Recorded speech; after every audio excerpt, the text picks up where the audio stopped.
Alors maintenant, on va voir le circuit magnétique.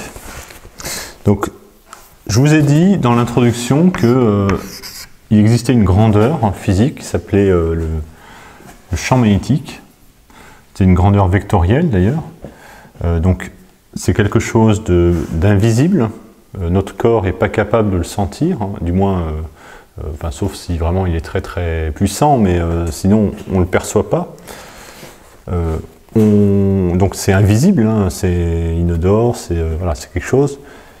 Pendant des années, on l'a côtoyé, on voyait ses effets, mais on n'a pas su déterminer ce que c'était exactement. Et puis il y a des physiciens qui l'ont étudié, dans les années 1800, et ils ont constaté qu'il y avait effectivement des forces qui se manifestaient, il y avait des champs. Et donc du coup, il y avait des relations de cause à effet entre, par exemple, le champ magnétique et le courant, ou inversement entre le courant et le champ magnétique. Donc là, le but maintenant, ça va être que vous maîtrisiez cette nouvelle grandeur physique, comme vous maîtrisez déjà la tension, le courant, etc. Et on va voir qu'il y a des analogies d'ailleurs avec des choses que vous connaissez déjà. Donc on va prendre un exemple, c'est on a un circuit magnétique, on va d'abord prendre un exemple d'un aimant, quelque chose que vous connaissez, vous avez un aimant, donc vous savez qu'il y a le pôle nord et le pôle sud. Si jamais je mets un autre aimant, nord et sud vont s'attirer, donc il va y avoir une force qui va attirer les deux. Si jamais je mets dans l'autre sens, nord et nord vont se repousser.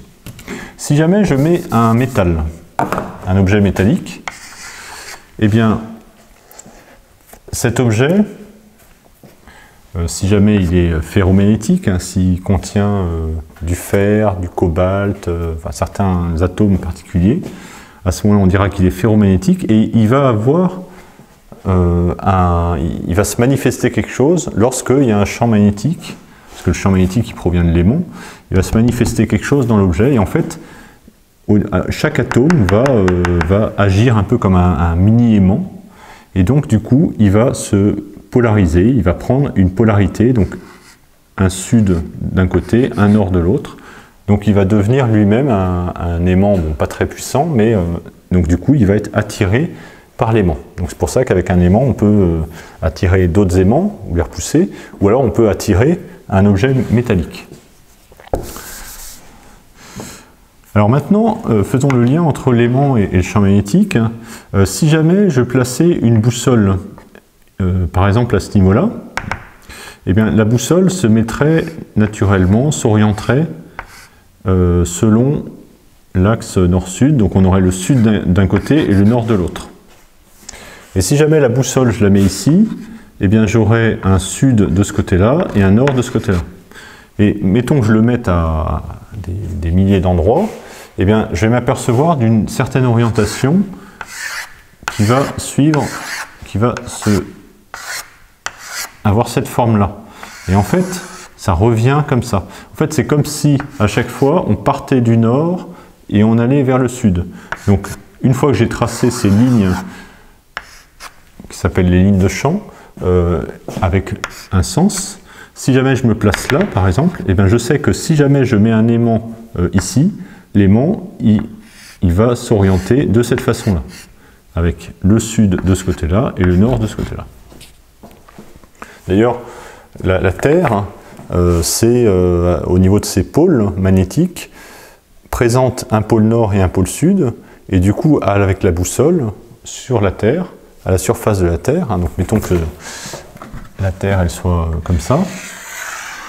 Si je me mets à la surface de la Terre, il y a une ligne de champ, et du coup je vais avoir une orientation.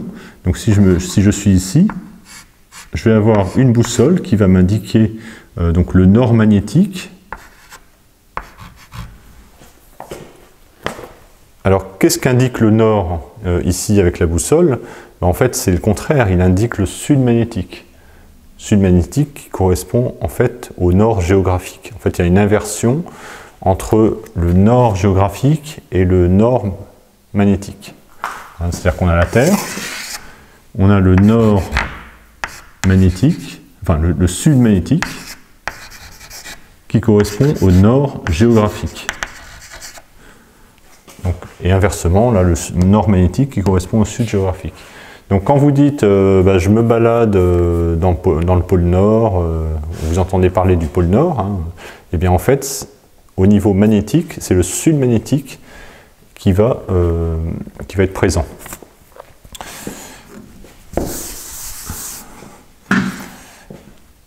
Donc là, on voit que le flux magnétique, il peut avoir lieu dans l'air, mais je peux aussi m'amuser à canaliser ce flux pour que, au lieu que ça parte dans toutes les directions, eh bien que le flux aille principalement dans un canal. Mais avant ça, je vais vous montrer qu'est-ce qui se passe si jamais on veut produire artificiellement ce champ magnétique. Parce que là, c'est un aimant qui est un aimant synthétique, synthétisé ou naturel, mais on peut aussi le provoquer grâce au passage du courant dans une bobine. Donc, j'ai par exemple un élément ferromagnétique qui est enlacé par une bobine de fil avec un certain nombre de spires. Je fais passer du courant dedans, un courant continu, hein, ça suffit pour créer un champ magnétique. Et à ce moment-là, alors là, je sers d'une astuce, hein, c'est les 4 doigts de la main. Les 4 doigts de la main correspondent aux spires. Et en fait, je vais enrouler dans le sens du courant. On voit bien que ça arrive par au-dessus. Je vais enrouler l'élément ferromagnétique. Et du coup, ça m'indique la direction du pôle nord, du pôle sud, et donc du coup de toutes les lignes de champ. Et puis, étape suivante, si je veux canaliser, donc je veux que tout parte dans cette direction plutôt que de partir partout, eh bien cette fois-ci, je vais créer par exemple un anneau qui va être toujours en matériau ferromagnétique, hein, le même que celui-là. Là, j'enlace cet anneau avec une bobine, je fais passer par du courant, donc toujours, là on arrive toujours par le haut, donc j'ai toujours un champ magnétique qui sort dans ce sens-là, et en fait ce champ magnétique, donc plutôt que de partir partout, il va être à 99,99% contenu dans cette zone-là, et du coup on a une efficacité magnétique beaucoup plus importante dans cette zone. Donc voilà à quoi ressemble un circuit magnétique. Et là vous avez une notion intéressante, vous remarquerez que finalement on a deux circuits, on a deux mondes en fait qui s'entrecroisent. On a d'un côté le monde électrique avec un circuit électrique. Alors pour qu'il y ait un circuit, il faut qu'il y ait une boucle. Hein. Le courant, il ne peut pas surgir de nulle part. Donc ça veut dire qu'il y a un générateur. Bon, bah ici, c'est une source de courant. On va mettre un générateur de courant comme ça. Voilà. On génère du courant et on le fait passer dans une bobine. Eh bien, ça, c'est la partie circuit électrique. Et puis, on a... à côté de ça, un circuit magnétique. Donc là, c'est le circuit magnétique. Donc retenez bien où se situe le circuit magnétique. Quelquefois, c'est difficile de l'identifier, de le repérer. Magnétique, circuit magnétique, qui est enlacé par une bobine. Et le circuit magnétique, lui, c'est pas du courant électrique qu'il traverse, c'est un champ magnétique. Donc ce champ magnétique, il va se trouver là, il va se trouver là, donc toujours dans la même direction. Finalement, ça ressemble un petit peu au courant électrique, sauf que c'est magnétique.